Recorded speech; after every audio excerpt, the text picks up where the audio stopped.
New York کی ایک سڑک کے فٹ پاتھ سے ٹکرا کر ایک بوڑھا آدمی گر پڑا۔ ایمبولینس آئی اور اسے اٹھا کر ہسپتال لے گئی۔ راستے میں نرس نے اس بوڑھے کی جیب سے بٹوا نکال کر تلاشی لی تو اسے ایک نام اور پتہ ملا جو شاید اس کے بیٹے کا تھا۔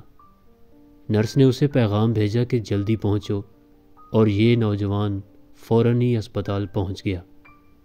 نرس نے بوڑھے سے، جس کے منہ پر آکسیجن ماسک لگا ہوا تھا، کہا، تمہارا بیٹا تم سے ملنے آیا ہے۔ تیز اثر دواؤں کے زیر اثر ہوش میں آئے ہوئے بوڑھے نے ہاتھ بڑھایا اور نوجوان نے بڑھ کر تھام لیا۔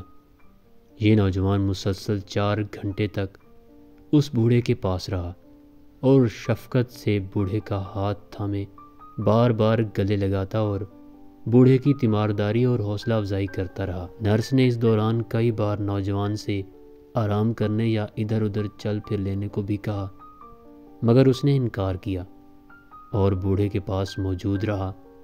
صبح کے وقت اس بوڑھے کی وفات ہو گئی۔ اس نوجوان نے نرس سے پوچھا، یہ بوڑھا آدمی کون تھا؟ نرس نے حیرت سے کہا، کیا یہ تمہارا باپ نہیں تھا؟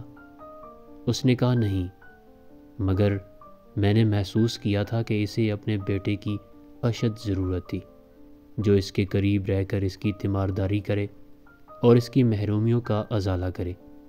اس لیے میں اس کے پاس رہا، جس سے اس کا آخری وقت سکون سے گزرا۔